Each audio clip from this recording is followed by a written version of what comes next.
Hello dear students. In the 11th class physics, today we will discuss first of all the topic expansion of liquids. इससे पहले हमने solids का expansion study किया था, linear expansion, area expansion, volume expansion, है ना, previous topic जो हमारे हुए थे। और उन तीनों के एक्सपेंशन के दौरान जो कॉफिशिएंट्स आए, coefficient of linear expansion, coefficient of area expansion, coefficient of volume expansion. So in topics को स्टडी करने के बाद हम लिक्विड्स के एक्सपेंशन की बात करेंगे। तो लिक्विड के एक्सपेंशन में जो एक्सपेंशन के टाइप्स हैं वो एक तो एपरेंट एक्सपेंशन है और एक है रियल एक्सपेंशन। ठीक है, एक्चुअल में सिचुएशन क्या है, for heating a liquid it has to be put in some container. Liquid को हीट करने के लिए उसे हमें किसी कंटेनर में रखना पड़ता है। When the liquid is heated the container will also expand, ना। लिक्विड को जब पर्पज़ हमारा लिक्विड को हीट करना है, लेकिन कंटेनर ऑटोमेटिकली ही हीट किया जाएगा और वो एक्सपैंड भी होगा। सॉलिड है वो एक। If container were not to be expand, अगर कंटेनर को एक्सपैंड नहीं होना होता, we shall study what is called real expansion. अगर मान के चलें कि कंटेनर एक्सपैंड नहीं होता तो हम रियल एक्सपेंशन को स्टडी कर रहे होते, यानी कि जो लिक्विड का एक्सपेंशन हमने स्टडी करना है हम उसी को ही स्टडी कर रहे होते। लेकिन एक्चुअल में ऐसा होता नहीं है। In actual practice the container expands and what we study is called apparent expansion, है ना। और एक्चुअल प्रैक्टिस में कंटेनर एक्सपैंड होता है, इसका मतलब जो हम स्टडी कर रहे हैं वो रियल एक्सपेंशन नहीं है, वो है एपरेंट एक्सपेंशन है। Apparent means which is not real. Okay, so we define the coefficient of real expansion of the liquid as the real increase. तो ये क्या है, एक रेशो है, real increase in the volume. ये जो रियल एक्सपेंशन ऑफ लिक्विड है, coefficient of real expansion of liquid, जिसको हम गामा से रिप्रेजेंट कर रहे हैं, नीचे सबस्क्रिप्ट दी है r, gamma r. So real increase in volume divide by original volume into rise in temperature, है ना। डेफिनेशन उसी तरह का है जैसे पीछे अल्फा बीटा गामा वाले जो कोफिशिएंट्स थे उनका था। सो real increase in volume per unit original volume per degree rise in temperature, ये रियल कोफिशिएंट ऑफ एक्सपेंशन है, ठीक है, लिक्विड का। और अगर हम बात करें एपरेंट एक्सपेंशन, यानी कि जिसमें हम इग्नोर कर रहे हैं कंटेनर के एक्सपैंड होने को, इग्नोर करके जो हम एक्सपेंशन स्टडी करेंगे वो एपरेंट एक्सपेंशन होगा। तो उसके लिए जो फॉर्मूला आ रहा है, apparent increase in volume per unit original volume per degree rise in temperature, ठीक है। जो गामा आर और गामा ए ये दो सिंबल्स हैं। Gamma r coefficient of real expansion, gamma a coefficient of apparent expansion.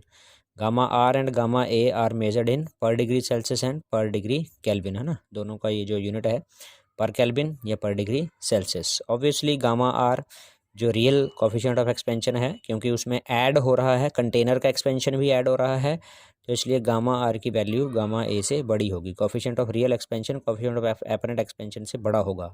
और इन दोनों के बीच में डिफरेंस किस चीज़ का है, जो रियल कोफिशिएंट ऑफ एक्सपेंशन है वो apparent coefficient of expansion plus gamma g. Gamma g क्या चीज़ है, coefficient of volume expansion of the container, ठीक है। तो जो रियल एक्सपेंशन है वो लिक्विड का expansion, apparent expansion plus container का जो एक्सपेंशन है, इन दोनों का सम करके रियल कोफिशिएंट ऑफ एक्सपेंशन आएगा। Next topic we are going to continue the anomalous behaviour of water, anomalous expansion of water. तो एनोमैलस का मतलब होता है बाकियों से थोड़ा हटके, अलग, डिफरेंट। वाटर लिक्विड है और लिक्विड का एक्सपेंशन अभी अभी हम स्टडी कर रहे थे। लिक्विड भी सॉलिड भी एक्सपेंशन जो होता है इन सब्सटेंसेस का टेम्परेचर बढ़ने से ये वॉल्यूम बढ़ता है इनका। नॉर्मल जो बिहेवियर है सभी लिक्विड्स का हो या सॉलिड्स का हो, on increasing the temperature the volume of solids as well as liquids increases. But here in the case of water, ये ग्राफ एक्स एक्सिस में टेम्परेचर और वाई एक्सिस में वॉल्यूम का ग्राफ यहाँ पर क्या इंडिकेट कर रहा है कि 0 डिग्री सेल्सियस पर वाटर का ये वॉल्यूम था, और ये वॉल्यूम अब जैसे टेम्परेचर बढ़ेगा तो इस वैल्यू से आगे इसको इधर इंक्रीज होना चाहिए था। लेकिन ऑब्जर्व क्या किया गया है, ये जो ग्राफिकल रिप्रेजेंटेशन ऑब्जर्वेशन से आई हुई है, रीडिंग से आई हुई है, तो उसमें ये देख रहे हैं कि 0 से 4 डिग्री सेल्सियस तक जब टेम्परेचर बढ़ा तो वाटर का वॉल्यूम बढ़ने की बजाय पहले वो क्या हुआ, डिक्रीज हुआ। Up to 4 degree Celsius the volume of water decreases and then after 4 degree Celsius it will start increasing with the increase in temperature। तो यहाँ से यहाँ तक जो ये घटना है टेम्परेचर के बढ़ने के साथ जो वॉल्यूम का घटना है ये एक एनोमेलस है, यानी कि बाकी लिक्विड्स के कंपैरिजन में थोड़ा डिफरेंट बिहेवियर है। ठीक है, इसी को एनोमेलस कहा जा रहा है। And this anomalous behaviour,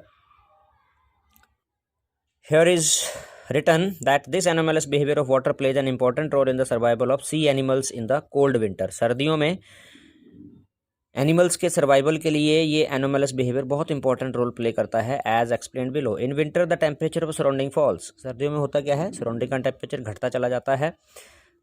the water on the surface of the lake on A mountain cools towards 4 degree Celsius. और किसी पहाड़ के पास बनी हुई किसी लेक में जो पानी है, जब वहाँ पर माउंटेन का सराउंडिंग का टेम्परेचर डिक्रीज होगा तो उस वाटर का, वो जो उस लेक में वाटर है वो भी टेम्परेचर घटता घटता उसका 4 डिग्री सेल्सियस तक आ जाएगा।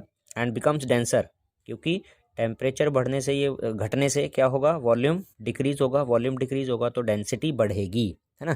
डेंसिटी बढ़ेगी तो ऊपर की जो लेयर है वाटर की वो डेंस हो जाएगी, और डेंस लेयर अंदर नीचे चली जाएगी। It attains maximum density. यहाँ पर जैसे मैं उस लेक का थोड़ा सा एक पिक्चराइजेशन करें तो जो ऊपर ऊपर की लेयर है ये ज़्यादा डेंसिटी होने की वजह से ये नीचे आ जाएगी। ठीक है, नीचे वाला वाटर ऊपर चला जाएगा, उसमें एक सर्कुलेशन सा क्रिएट होगा। ये सिचुएशन हुई 4 डिग्री सेल्सियस पर। ये पानी नीचे जो आया हाई डेंसिटी वाला 4 डिग्री सेल्सियस पर, अब नीचे का पानी ऊपर चला गया है। ठीक है, लेक की ऊपर की लेयर में सराउंडिंग का टेम्परेचर और डिक्रीज होता है। 4 डिग्री सेल्सियस से वो 3 हो जाता है, 2 हो जाता है, 1 डिग्री सेल्सियस हो जाता है, 0 हो जाता है। अब आगे 4 डिग्री सेल्सियस के बाद जब टेम्परेचर डिक्रीज होता है तो वाटर का वॉल्यूम घटने की बजाय अब बढ़ता है। इस वाले पानी का जो ऊपर लेयर है पानी की, इसका वॉल्यूम बढ़ा। वॉल्यूम बढ़ा मीन डेंसिटी घटी, और अगर डेंसिटी घटी तो इसका मतलब अब ये नीचे नहीं आएगा, ये ऊपर का ऊपर ही रहेगा। जो टेम्परेचर डिक्रीज हुआ वो सिर्फ ऊपर वाली लेयर वाटर का ही डिक्रीज हुआ, अंदर जो लेयर थी वो 4 डिग्री सेल्सियस पर ही रही। इट मीन्स उसका टेम्परेचर अगर 4 डिग्री सेल्सियस रहा तो वो लिक्विड फॉर्म में रहेगी and will act a safety reason for animals. और उन एनिमल्स और प्लांट्स के लिए सेफ्टी का काम करेगी, क्योंकि वो लिक्विड फॉर्म में रहा नीचे वाला हिस्सा, सिर्फ ऊपर वाली ही लेयर जो है वो आइस बनी, नीचे लिक्विड फॉर्म में ही रहा water. And animals can remain safe below the ice. ठीक है, आइस के नीचे वाली उस हिस्से में एनिमल्स सेफ रह सकते हैं। So in this way this anomalous behaviour of water act as safety for animals, survival of animals in the sea और such like water body. Now the next topic we are going to continue is specific heat capacity or specific heat। ध्यान से understand करना है, ये मिलती जुलती 2-3 terms आएंगी। अभी हम जो फर्स्ट टर्म स्टडी करने जा रहे हैं वो है स्पेसिफिक हीट, उसके बाद आएगी मोलर स्पेसिफिक हीट, नीचे हेडिंग आ रहा है मोलर स्पेसिफिक हीट और मोलर हीट कैपेसिटी। तो पहले हम अंडरस्टैंड करते हैं स्पेसिफिक हीट कैपेसिटी, या इसका दूसरा नाम स्पेसिफिक हीट भी है। Experiments show that when fixed amount of heat is given to a given mass of substance, the rise in temperature is different। Experiment से ऐसा देखा गया कि सेम हीट, हमारे पास 2-3 सैम्पल्स हैं लिक्विड्स के, ठीक है, डिफरेंट कंटेनर्स में लिक्विड्स अलग अलग हैं लेकिन उनका अमाउंट सेम लिया गया है, सब में एक जैसा ही अमाउंट लिक्विड का ले लिया जाए तो सेम अमाउंट के लिए सेम टेम्परेचर तक इनको इंक्रीज़ करने के लिए हीट का अमाउंट अलग अलग देना पड़ता है, ऐसा ऑब्जर्व किया गया। This indicates that the nature of substance is one of the important factor in the study of thermal phenomena. इसका मतलब किसी थर्मल फिनोमेना को स्टडी करने के लिए सब्सटेंस का खुद का नेचर कैसा है वो उसका बहुत इंपॉर्टेंट रोल है ना। कोई वाटर है, कोई ऑयल है, कोई मिल्क है, जैसे, है ना, अलग अलग लिक्विड्स हैं, तो सेम टेम्परेचर तक राइज होने के लिए सबको अलग अलग हीट की रिक्वायरमेंट है, और यही हीट है स्पेसिफिक हीट। स्पेसिफिक हीट और specific heat capacity कैरेक्टराइजेज the nature of the substance. तो ये सब्सटेंस के नेचर के बारे में बताती है specific heat capacity in response to the heat supplied. Heat supplied के रिस्पॉन्स से सब्सटेंस का नेचर जो है वो पता चलता है, तो वो थर्मल हीट कैपेसिटी से पता चलता है। Suppose delta Q is the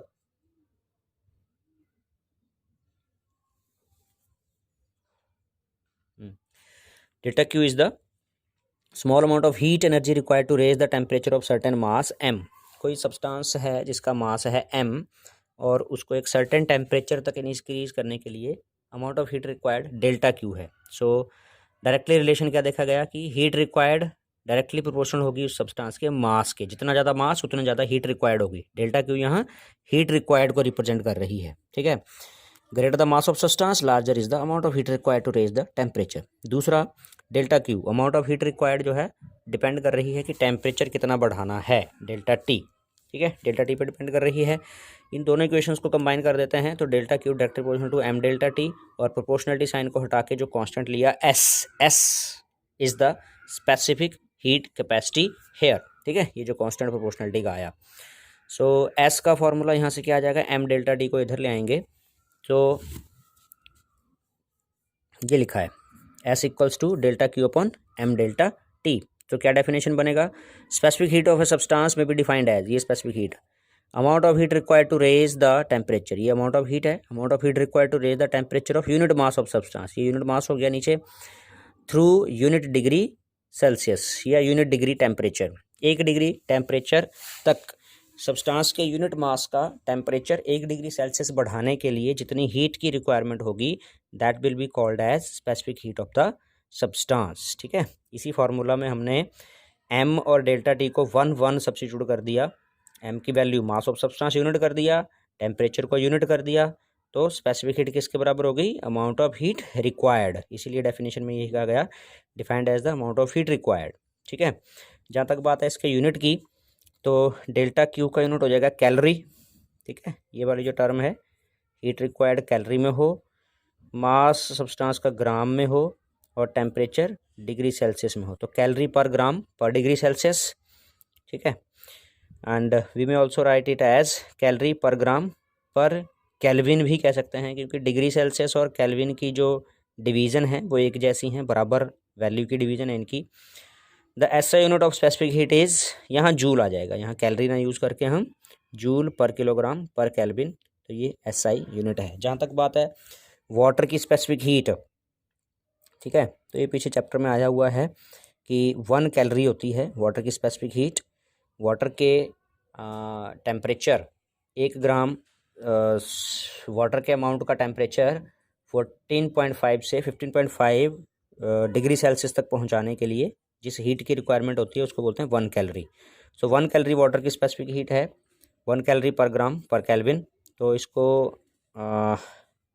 यहाँ से अगर हम कन्वर्ट कर दें, ये किलोग्राम में पर ग्राम जो था वो पर किलोग्राम में कन्वर्ट कर दिया, ठीक है, पर ग्राम पर किलोग्राम में, तो ये 1000 से मल्टीप्लाई करके हो गया 1000 कैलोरी पर किलोग्राम पर केल्विन। और कैलोरी का कन्वर्जन यहाँ पर दिखाया जा रहा है, कैलोरी को जूल में कन्वर्ट करेंगे तो 4.18 कैलोरी की जगह हो गया जूल पर केजी पर केल्विन, ठीक है। तो मल्टीप्लाई करके आपके पास आ गया 4180 जूल पर किलोग्राम पर केल्विन, यानी कि वाटर की स्पेसिफिक हीट जो कैलोरी में कितनी थी 1 कैलोरी पर ग्राम पर केल्विन, उसको अगर जूल में हम लिखें तो वही 1 कैलोरी पर ग्राम पर केल्विन जो है, यानी कि वाटर के 1 ग्राम अमाउंट के टेम्परेचर को 1 केल्विन बढ़ाने के लिए 1 कैलोरी हीट की रिक्वायरमेंट है।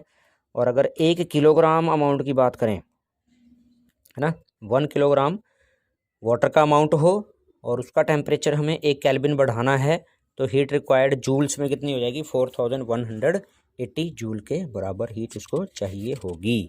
नेक्स्ट जो टर्म बेटा आ रही है वो है मोलर हीट कैपेसिटी। तो डिफरेंस थोड़ा इन दोनों क्वांटिटीज़ में, एक स्पेसिफिक हीट कैपेसिटी और मोलर हीट कैपेसिटी में जो अमाउंट था सब्सटेंस का वो 1 ग्राम मोल ऑफ सब्सटेंस होगा, बाकी डेफिनेशन वही है। Molar heat capacity of the substance is defined as the amount of heat required to raise the temperature of, जहाँ यूनिट मास लिख रहे थे हम स्पेसिफिक हीट के केस में, वहाँ लिखेंगे 1 ग्राम मोल ऑफ द सब्सटेंस, बाकी वही है थ्रू यूनिट डिग्री, ठीक है।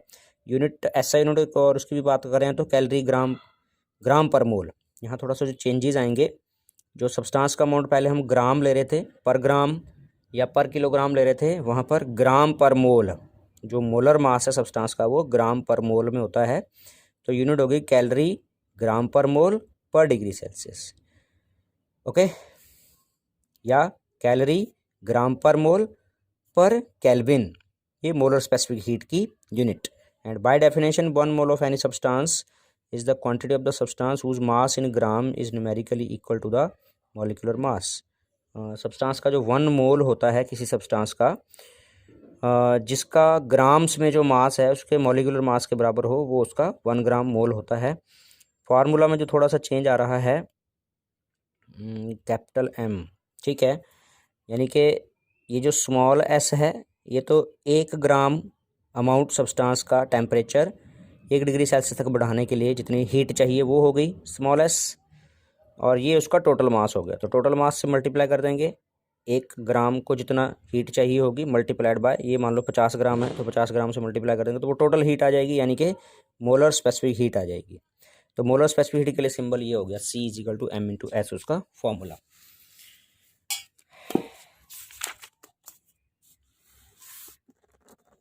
The remaining topics we will discuss in the next video lecture.